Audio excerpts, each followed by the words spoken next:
Hello दोस्तों, स्वागत है। आज हम ज्यामितीय सोच के वैन हीले मॉडल को डीकोड करने वाले हैं। ये टॉपिक सिर्फ मजेदार ही नहीं बल्कि बहुत ही ज्यादा जरूरी है, खासकर उन सब के लिए जो टीचिंग एग्जाम्स की तैयारी कर रहे हैं। जी हाँ, बिल्कुल सही पढ़ा। कोई भी टीचिंग एग्जाम हो, चाहे वो पेपर 1 हो या पेपर 2, इस टॉपिक से एक सवाल तो पक्का ही समझिए। मतलब सवाल तो यहाँ से आएगा ही आएगा, ये गारंटी है। तो फिर देर किस बात की?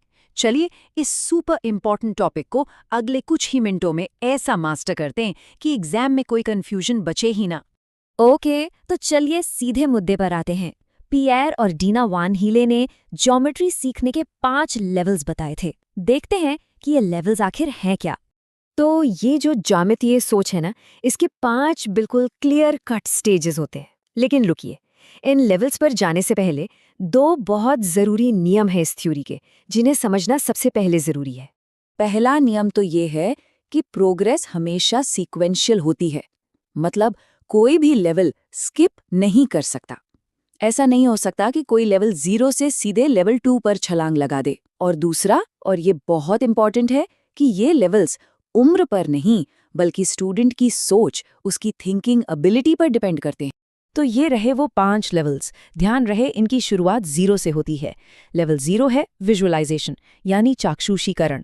फिर लेवल 1 एनालिसिस या विश्लेषण।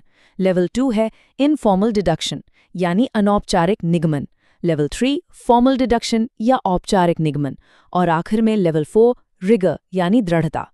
चलिए अब एक एक करके इन सबको समझते हैं। तो सबसे पहले आता है लेवल 0 विजुअलाइजेशन। यहाँ पर बच्चे कह सकते हैं कि सिर्फ अपनी आंखों पर भरोसा करते हैं। वो शेप्स को बस उनके अपीयरेंस, मतलब वो कैसा दिखता है, उसके आधार पर पहचानते हैं। उनकी प्रॉपर्टीज से उन्हें कोई मतलब नहीं होता। जैसे बिस्किट देखा तो बोल दिया ये तो सर्कल है, या दरवाजे को देखा और कहा ये रेक्टेंगल है। क्यों? क्योंकि वो बस वैसा दिखता है। अब लेवल 0 से आगे बढ़कर बच्चे आते हैं लेवल 1 यानी एनालिसिस पर। यहाँ आकर वो शेप्स की प्रॉपर्टीज, मतलब उनके गुणों को पहचानने लगते हैं। अब उन्हें पता है कि एक स्क्वायर की 4 बराबर साइड्स होती हैं, लेकिन एक ट्विस्ट है। इस लेवल पर भी वो शेप्स को अलग अलग ही देखते हैं। उनके लिए स्क्वायर बस स्क्वायर है और रेक्टेंगल बस रेक्टेंगल है। दोनों के बीच कोई रिश्ता नहीं देख पाते। अब आता है लेवल 2 इनफॉर्मल डिडक्शन। और ये एक बहुत ही क्रिटिकल स्टेज है। क्यों? क्योंकि यहाँ पर स्टूडेंट्स पहली बार शेप्स के बीच के रिलेशनशिप्स यानी उनके संबंधों को समझना शुरू करते हैं। यहीं पर उनको ये समझ आता है कि अरे, एक स्क्वायर तो असल में एक स्पेशल तरह का रेक्टेंगल ही है। वो शेप्स के बीच का कनेक्शन देखने लगते हैं। लेवल 3 यानी फॉर्मल डिडक्शन, ये वो लेवल है जो ज्यादातर हाई स्कूल में आता है। अब स्टूडेंट्स फॉर्मल प्रूफ्स, एक्सियम्स और थ्योरम्स के साथ काम करने लगते हैं। वो लॉजिकल आर्ग्यूमेंट्स को समझ भी सकते हैं और लिख भी सकते हैं। और आखिर में है लेवल 4 रिगर। ये यूनिवर्सिटी लेवल की बात है, जहां ज्योमेट्री को एब्स्ट्रैक्ट, मतलब अमूर्त तरीके से और नॉन यूक्लिडियन सिस्टम्स में समझा जाता है। अच्छा, तो ये 5 लेवल्स तो समझ लिए, लेकिन एग्जाम के प्रेशर में इन्हें क्रम से याद रखना थोड़ा मुश्किल हो सकता है ना? तो चलिए इसके लिए एक टॉपर की ट्रिक देखते हैं। सवाल तो यही है कि 0 से लेकर 4 तक इस पूरे ऑर्डर को याद कैसे रखा जाए। तो इसके लिए एक बहुत ही पावरफुल मिमोनिक यानी याद रखने का एक आसान तरीका है। और वो तरीका है ये एक्रोनिम VAIFR। इसे याद कर लीजिए। V से विजुअलाइजेशन, A से एनालिसिस, I से इनफॉर्मल डिडक्शन, F से फॉर्मल डिडक्शन और R से रिगर। बस ये एक शब्द याद रखिए और पूरा ऑर्डर एग्जाम में एकदम क्लियर रहेगा। चलिए, थियरी तो समझिए, अब थोड़ा प्रैक्टिकल बात करते हैं। देखते हैं कि इन कॉन्सेप्ट्स को सिखाने के लिए कौन कौन से टूल्स आमतौर पर इस्तेमाल किए जाते हैं। 2 बहुत कॉमन टूल्स हैं, एबिकस यानी गिनतारा और जियोबोर्ड। एबिकस गिनती और प्लेस वैल्यू सिखाने के लिए तो बहुत अच्छा है, लेकिन इससे फ्रैक्शंस नहीं सिखाए जा सकते। वहीं जियोबोर्ड 2D शेप्स के लिए परफेक्ट है, पर इससे 3D शेप्स या सर्कल्स नहीं सिखा सकते। फिर आते हैं डायनीज ब्लॉक्स, जो प्लेस वैल्यू और डेसिमल्स के लिए काम आते हैं। लेकिन अब जो बताने वाला हूं वो सबसे जरूरी है।